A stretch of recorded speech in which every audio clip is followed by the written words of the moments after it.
Stephen Hawkins ने एक बहुत ही अजीब बात कही थी, जिसे सुनकर शायद आप भी हैरान हो जाओगे। उन्होंने कहा था, ये जमीन, आसमान और ये इनफाइनाइट यूनिवर्स महज एक धोखा है और हम मैट्रिक्स मूवी की तरह एक सिम्युलेशन में जी रहे हैं। लेकिन उस वक्त तो उनकी बातों पर किसी ने ध्यान नहीं दिया, लेकिन आज साइंटिस्ट इसे काफी हद तक मानते हैं। जैसे अगर आपने पबजी और GTA जैसे गेम खेले हैं होंगे, तो उसने बहुत सारी लिमिटेशन होती है। जैसे आप मैप से बाहर नहीं जा सकते, उसी तरह हम चाहकर भी लाइट की स्पीड से ट्रैवल नहीं कर सकते। यहां तक कि हम मिल्की वे गैलेक्सी के बाहर भी नहीं जा सकते।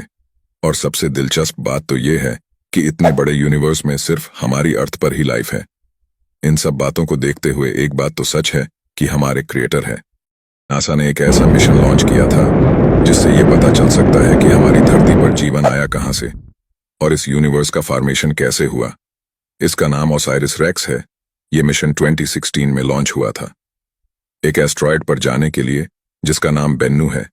लॉन्च होने से 2 साल तक यह उसका चक्कर लगाता रहा और 20 अक्टूबर 2020 में इस पर लैंड हुआ और वहीं खोज करता रहा।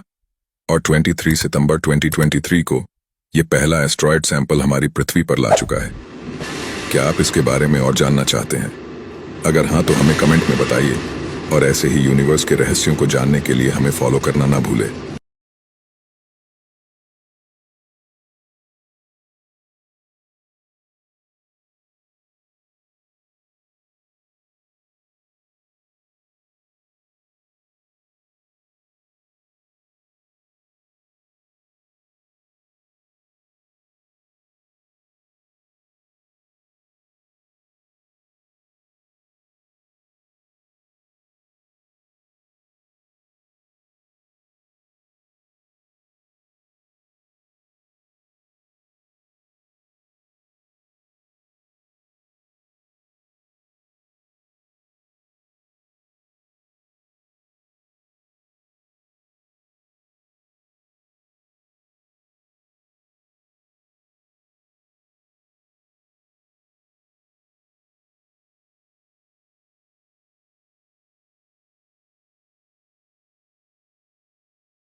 जब भी एक रॉकेट को लॉन्च किया जाता है तो उसमें से काफी ह्यूज अमाउंट में धुआं निकलता है।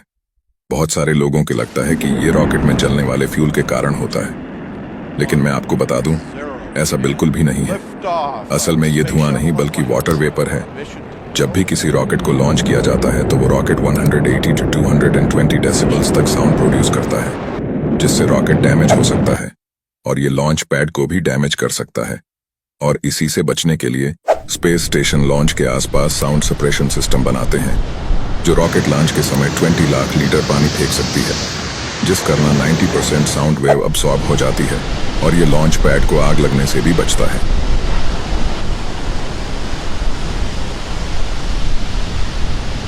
इन्हें अच्छी तरह समझिए। मान लीजिए कि आप 65 मिलियन प्रकाश वर्ष दूर किसी अन्य ग्रह पर से किसी उन्नत दूरबीन द्वारा पृथ्वी को देखने का प्रयास करते हैं, तो आपको पृथ्वी पर चलते हुए डायनासोर दिखाई देंगे।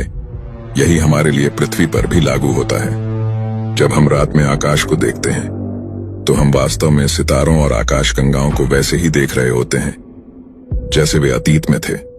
इसका कारण यह है कि किसी तारे को देखने के लिए उसके प्रकाश को हमारी आंखों तक पहुंचने के लिए बहुत लंबा सफर तय करना पड़ता है।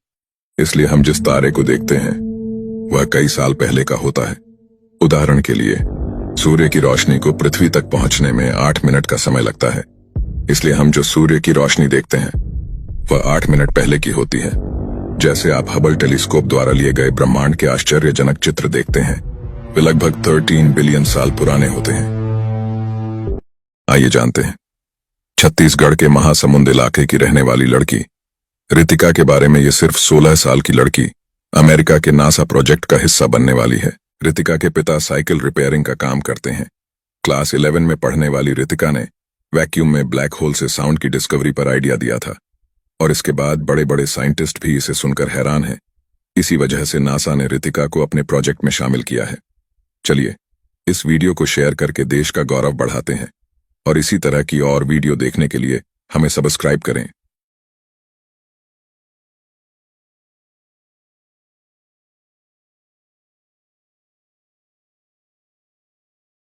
अभी सन के सरफेस के बारे में सोच रहे हो तो आपके थॉट्स तुरंत वहां तक पहुंच जाते हैं। मतलब आपके थॉट्स लाइट से भी ज्यादा फास्ट होते हैं। अबे ये जहां दिख जाता है ना, मेरे को गुस्सा हो रहा था भाई।